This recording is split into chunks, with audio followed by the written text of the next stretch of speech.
16세기 철학자 토마스 홉스는 혼란한 영국 사회를 바라보면서 이런 말을 했습니다. 자연 상태의 인간은 신분의 기천에 상관없이 모두가 평등하다라고 했어요. 그러나 이러한 평등의 요구는 만인에 대한 만인의 투쟁 상태를 가져온다라고 그렇게 말을 했습니다.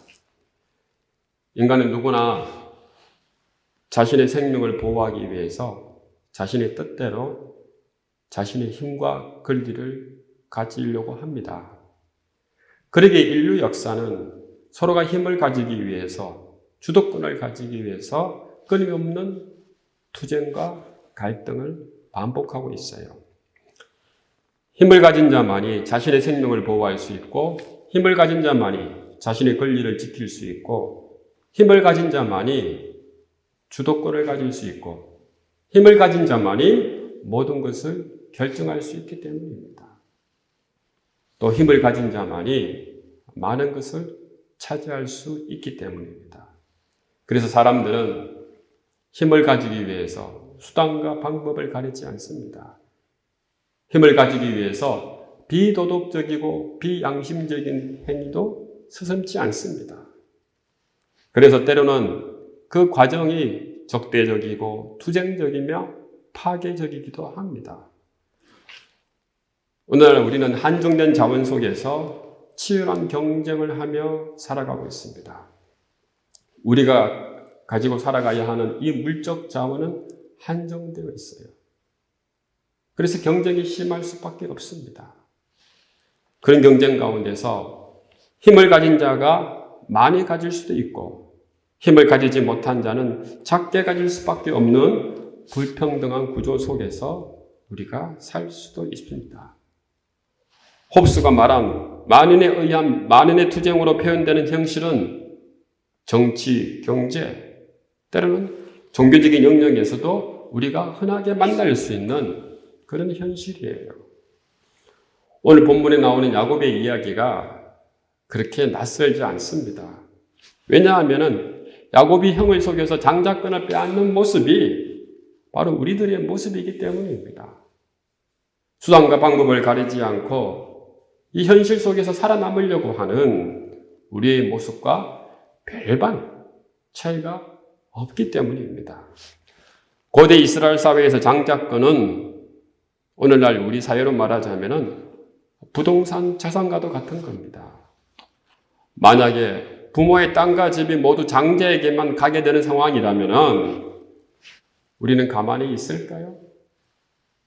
어떻게 해서든지 그 장자권을 차지하려고 무슨 짓이라도 다 할 겁니다. 야곱은 이기적이었습니다. 욕심이 많았어요. 게다가 영리했습니다.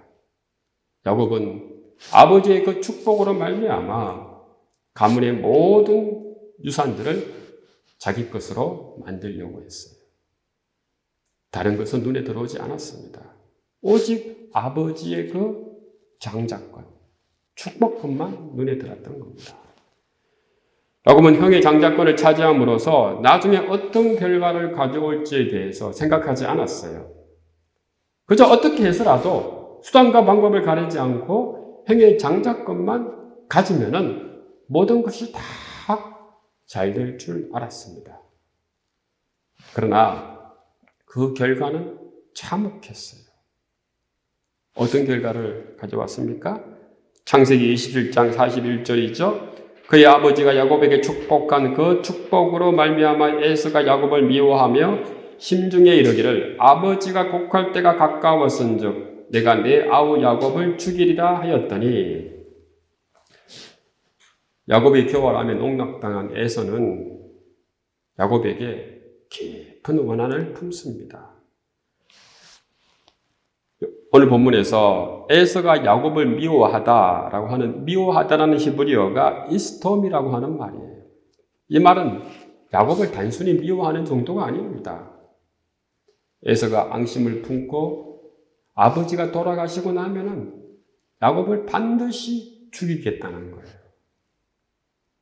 살인을 불러일으키는 그런 미워함을 말하는 것입니다. 위기입니다. 족장사의 위기이고 이삭 가정의 위기이고 에서와 야곱의 그 관계의 위기입니다.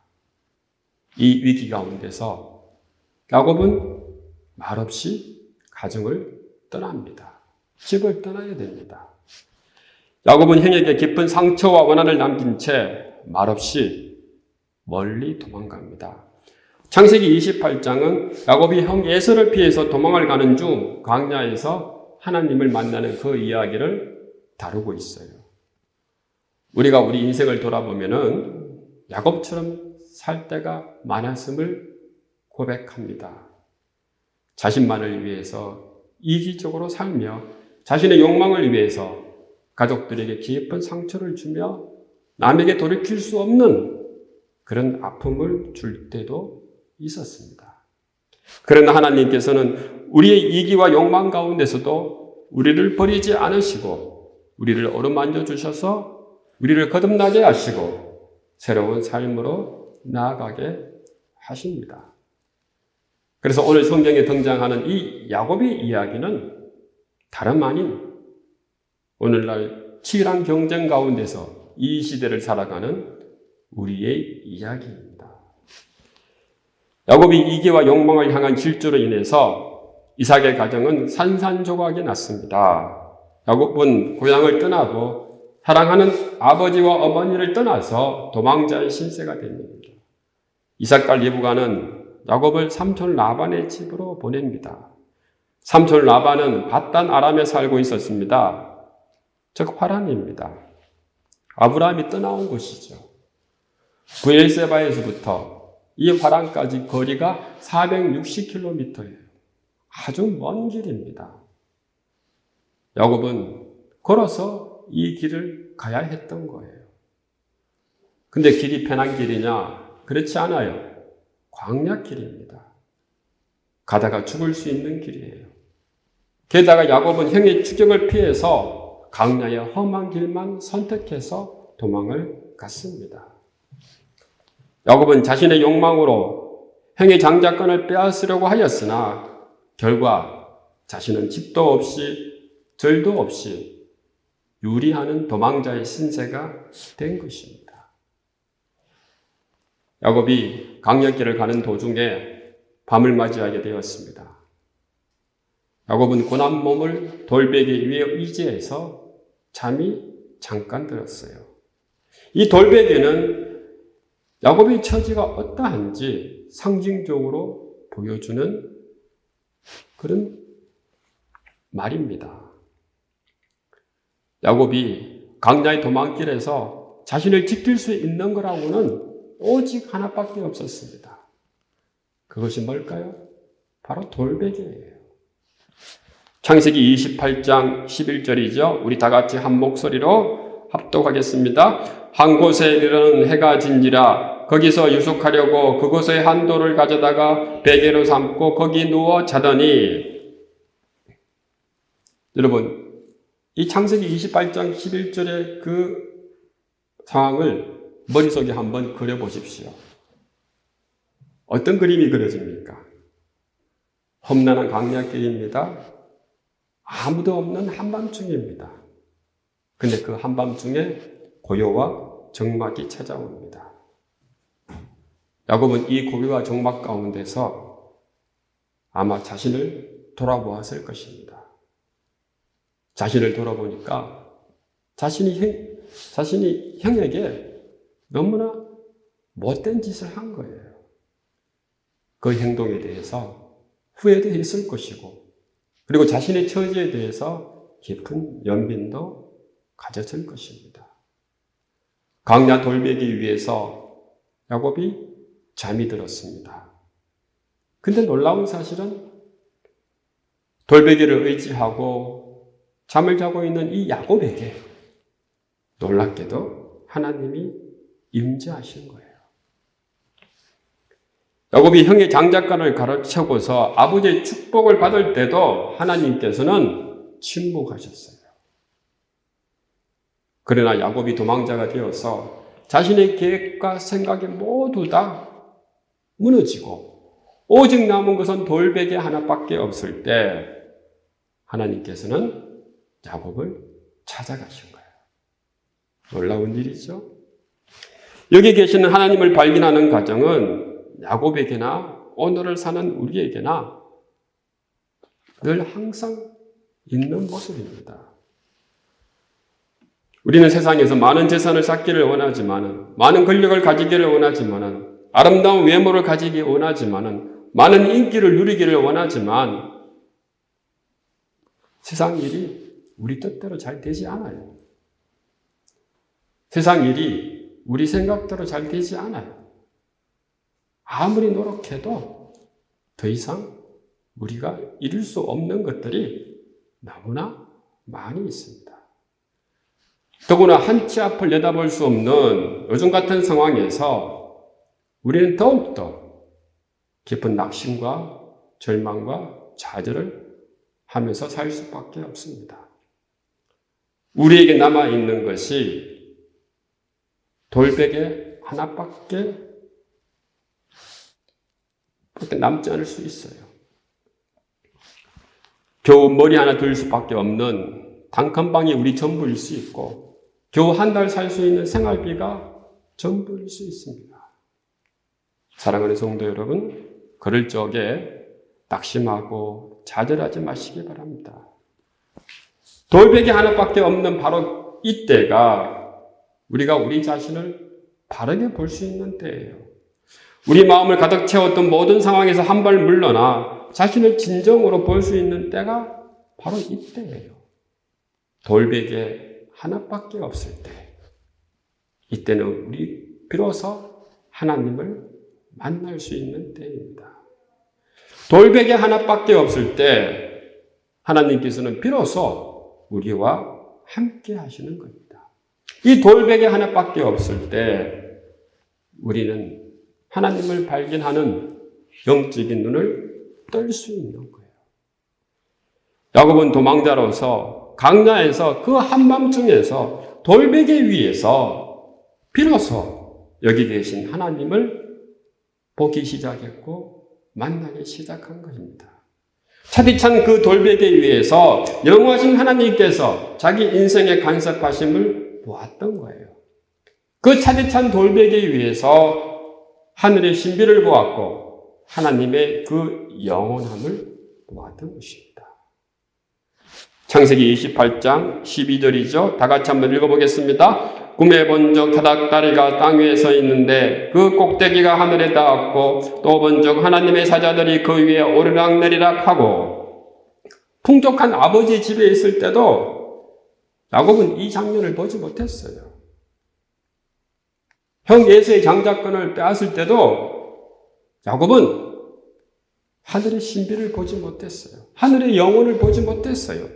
그러나 강야 그 한밤중에 돌베개 위에서 비로소 야곱은 하나님을 보기 시작했고 하늘의 신비를 보기 시작했던 거예요. 사랑하는 성도 여러분, 야곱이 왜 지금까지 하나님을 만나지 못했을까요? 왜 지금까지 하늘의 그 신비를 경험하지 못했을까요? 왜 지금까지 그 하늘의 영원함을 깨닫지 못했을까요? 현실에 너무 집착했기 때문입니다. 자신의 현실에 너무 집착하여 자신의 이기와 욕망에 가득히 채워 있었기 때문이에요. 현실에 너무 집착했기 때문에 야곱의 마음에 하나님이 들어가실 자리가 없었던 거예요. 야곱의 마음에 그 하늘의 놀라운 신비가 들어갈 자리가 없었던 거예요. 그 야곱의 마음에 하늘의 그 영원함이 머무를 자리가 없었던 거예요. 지금까지 야곱은 오직 그 마음속에 하나밖에 없었습니다. 현실의 이기와 욕망을 채울 자신의 이익과 계산만이 있을 뿐이었습니다. 야곱은 차디찬 돌베개 위에서 그동안 자신이 살아온 삶이 너무나 허무한 걸 깨달았어요. 너무나 소망 없는 것을 깨달았습니다. 돌베개 위에서 지치고 낙담하여 야곱의 마음은 낮아질 대로 낮아진 거예요. 야곱의 마음에 드디어 텅 빈 여백이 생긴 것입니다. 사랑하는 성도 여러분, 오늘 이 시대를 살아가는 우리들의 마음이 어떠합니까? 하나님이 우리 마음속에 들어올 자리가 있습니까? 하늘의 신비를 경험하고 하늘의 영원함을 깨달을 수 있는 그 자리가 우리에게 있어요. 우리가 하나님을 만나고 하늘의 신비를 경험하고 하늘의 영혼을 맛보려면은 먼저 우리 마음에 텅 빈 여백이 있어야 되는 거예요. 오래전에 완당평전을 읽은 적이 있습니다. 이 책은 주사 김정희의 삶을 다룬 책이에요. 주사 김정희는 실학자이며 뛰어난 예술가로 주사체를 만들었고 문인하의 대가였습니다. 주사 김정희의 최고 작품이 바로 세안도예요. 세안도는 김정희가 1844년 제주도에서 기양살이를 하고 있을 때 그린 그림입니다. 김정희의 모든 그림 가운데서 최고의 명작이 바로 이 세안도예요. 그림은 대강 이러합니다. 한 채의 집을 중심으로 좌우에 소나무와 잣나무가 있습니다. 대칭을 이루고 있어요. 그리고 주위를 텅 빈 여백으로 처리해서 극도의 절제함과 간략함을 보여주고 있습니다. 이 그림이 가지고 있는 그 아름다움은 바로 이 텅 빈 여백과 절제미예요. 텅 빈 여백과 함께 어우러지는 한 채의 집과 고목이 풍기는 스산한 분위기는 추운 겨울의 맑고 청결한 이미지를 그대로 반영하고 있는 것입니다. 이 그림에서 동양화가 가지는 그 아름다움을 발견할 수 있는 것입니다. 동양화의 미는 체험의 미가 아니에요. 동양화의 미는 바로 여백의 미예요. 비움의 미라고 하는 겁니다. 사랑하는 성도 여러분, 사람도 이래야 되는 거예요. 내가 내 것을 채우면 채울수록 내가 아름다워지는 게 아니에요. 성숙해지는 것이 아닙니다. 내 마음을 비울 줄 알아야 되는 거예요. 내 마음 속에 텅 빈 여백이 있어야 되는 겁니다. 내 마음 속에 여백이 있어야지 하나님께서 우리에게 찾아오시는 거예요. 하나님께서 때로는 은밀하게, 조용하게 우리를 찾아오시는 거예요. 내 마음 속에 여백이 없으면은 하나님께서 우리에게 머무를 수 없어요. 우리에게 더 이상 찾아갈 수 없습니다. 특히 자신의 욕심과 이기와 욕망과 아집과 편견과 무지로 가득 찬 사람에게는 하나님을 만날 수가 없는 거예요. 왜? 그 마음 속에 자신의 것만 가득 채워 있기 때문입니다. 사랑하는 성도 여러분, 돌베기 위에서 자신을 비워내고 텅 빈 여백을 만든 그 야곱이 하나님을 만나고 하늘의 신비를 경험하고 그리고 난 이후에 하는 그 고백이 어떠합니까? 창세기 28장 16절이죠. 다 같이 한번 읽어보겠습니다. 야곱이 잠이 깨어 이르되 여호와께서 과연 여기 계시거늘 내가 알지 못하였도다. 여호와께서 과연 여기 계시거늘 내가 알지 못했다. 야곱은 지금까지 여기 계신 하나님을 만나지 못했어요. 왜냐하면 하나님에 대해서 잠들어 있었기 때문입니다.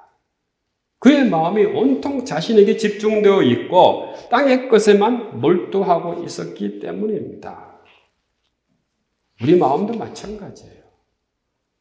우리가 우리 자신에 집중되면 집중될수록 땅의 것에 집착하면 집착할수록 하나님을 만날 수 없는 거예요.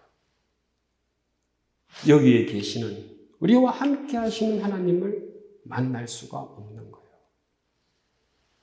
야곱은 더 이상 자신의 힘으로 질주하지 못할 상황에 이르렀어야 하나님을 만나게 된 것입니다.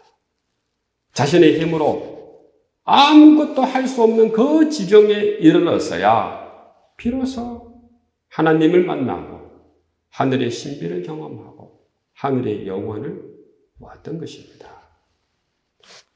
사랑하는 성도 여러분, 하나님께서는 우리를 사랑하십니다. 우리를 사랑하시기에 때로는 우리가 하나님을 제대로 잘 만나도록 하나님께서는 여러 가지 상황을 만드시는 거예요. 여러 가지 상황으로 우리를 데리고 갈 때도 있습니다. 우리를 지치게 할 때도 있고, 우리를 낙심 속에 둘 때도 있고, 우리를 환난 속에 둘 때도 있고, 우리를 고난 가운데 둘 때도 있습니다. 우리를 한계 상황 가운데서도 머무르게 할 때도 있어요. 하나님께서 이렇게 하시는 이유는 우리가 하나님을 제대로 만나기를 원하기 때문입니다. 그래서 우리가 지금 현재 겪고 있는 이 환난과 고난과 어려움은 우리에게 고통이 아니에요. 우리의 저주가 아니에요. 바로 우리의 축복이 되는 것입니다. 우리가 땅의 차원에서 영적인 차원으로 발돋움할 수 있는 그런 축복이 될 수 있는 거예요. 야곱에게 임한 그 고난과 역경은 참으로 힘든 일이었습니다. 청년 야곱에게 도망자로서 집을 떠나야 한다고 하는 것은 죽음보다 더 큰 두려움이었고 고통이었습니다. 앞으로 야곱은 계속해서 더 힘든 어려움을 감당하며 살아야 됐던 거예요. 그러나 바로 야곱이 겪었던 이 고난과 역경 가운데서 하나님의 축복이 함께 있는 것입니다. 자신의 욕구와 충동을 따라 살고자 했던 땅의 삶에서 하나님을 인식하고 하나님의 여기 계심을 발견하며 영의 사람으로 나아갈 수 있는 그 시작이 바로 여기였던 거예요. 돌베개 위에서 하나님을 만난 그 자리가 야곱의 변화의 시작이었던 것입니다. 야곱이 고난과 역경 가운데서 하나님의 임재를 경험하는 이후에 드디어 하나님에 대해서 어떻게 고백을 합니까? 창세기 28장 17절이죠. 다 같이 한번 읽어보겠습니다. 이에 두려워 이르되 두렵도다 이것이여 이것은 다름 아닌 하나님의 집이요 이는 하늘의 문이로다 하고 야곱은 자신에게 닥친 고난으로 상징되는 이 광야의 황량한 장소가 하나님을 만나는 지점이며 하늘의 문이라고 고백하고 있습니다. 그래서 야곱은 잠에서 깨어난 이후에 두렵고 떨림으로 하나님의 존재를 새롭게 바라보게 되는 것이에요. 야곱은 이곳을 예배의 장소로 정합니다. 앞으로 조상 대대로 후손들이 이곳에서 하나님을 만나길 원했기 때문입니다. 창세기 28장 18절에서 19절이죠. 다 같이 한번 읽어보겠습니다. 야곱이 아침에 일찍 일어나 베개로 삼았던 돌을 가져다가 기둥으로 세우고 그 위에 기름을 붓고 그곳 이름을 베델이라 하였더라. 이 성의 옛 이름은 누스더라. 사랑하는 성도 여러분, 하나님께서 우리를 사랑하시는 방법은 여러 가지입니다. 우리를 철저히 고난 속에 놓아줄 때도 있고 우리의 모든 노력이 수포로 돌아가며 우리가 철저히 한계를 느끼며 살 때도 있어요. 지금 같은 이 현실 가운데서 우리의 부족함과 무기력함을 느끼게 할 때도 있습니다. 이럴 적에 인간은 약해지는 거예요. 이럴 적에 인간은 부드러워집니다. 이럴 적에 인간은 낮아지는 거예요. 우리가 약해지고 부드러워지고 낮아져야만이 하나님을 제대로 만날 수 있는 거예요. 우리 이웃의 고통을 제대로 알 수가 있는 것입니다. 우리가 낮아지고 겸손해지고 부드러워지고 약해져야만이 우리의 귀에 하나님의 음성이 드디어 들리기 시작하는 겁니다. 사랑하는 성도 여러분, 우리 마음에 우리가 가득 차서 욕심으로 가득 차서 우리 자신의 이익을 위한 그런 계산으로 가득 차 있을 때는 하나님을 만날 수가 없습니다. 야곱처럼 자신의 모든 계획이 10% 돌아가고 나서야 우리는 하나님을 만날 수 있는 것입니다. 하나님은 인간을 찾아오시는 분입니다. 그 옛날 야곱은 하늘 사락다리를 통해서 하나님을 만났고 하늘의 신비를 깨달았어요. 오늘날 우리는 어떻게 해야 하나님을 만날 수 있을까요? 어떻게 해야 하늘의 신비를 경험하고 하늘의 그 영원함을 직접 경험하면서 이 땅을 살아갈 수 있을까요? 바로 예수 그리스도를 통해입니다. 예수님의 십자가와 부활을 통해서 우리는 하나님을 제대로 만날 수 있고 하늘의 신비와 하늘의 그 영원함을 경험할 수 있는 것입니다. 사랑하는 성도 여러분, 오늘 이 시간 우리의 마음을 한번 돌아보시기 바랍니다. 우리가 하나님을 만날 그 태도가 되어 있는지, 우리가 낮아지고 부드러워지며 겸손을 하게 하나님을 만날 수 있는지 한번 돌아보는 저와 여러분 되시기를 주님의 이름으로 축원합니다. 말씀을 맺겠습니다. 하나님을 만나기 전 야곱은 영리하고 교활하고 이기적이며 야망이 가득한 청년이었어요. 자신이 원하는 것은 주저없이 하는 그런 비열한 인간이었습니다. 그러나 하나님께서는 이런 야곱을 그대로 내버려 두지 않고 사랑하셨습니다. 야곱을 고난 가운데 두게 하셔서 하나님을 만나게 하였고, 야곱을 고난 가운데 두게 하여서 하늘의 신비와 그 하늘의 영원함을 깨닫게 하였습니다. 야곱이 그 강나 돌베개 위에서 하나님을 만나고 난 이후부터 야곱은 변하기 시작했고, 야곱의 인생의 그 방향과 모습은 달라지기 시작했던 것입니다. 사랑하는 성도 여러분, 하나님께서는 우리의 죄와 허물을 고치시기 위해서 우리를 고난 가운데 둘 때도 있고 우리에게 부끄러움을 줄 때도 있습니다. 바로 그런 적에 우리가 우리 자신을 돌아보며 하나님을 새롭게 만나는 저와 여러분 되시기를 주님의 이름으로 축원합니다.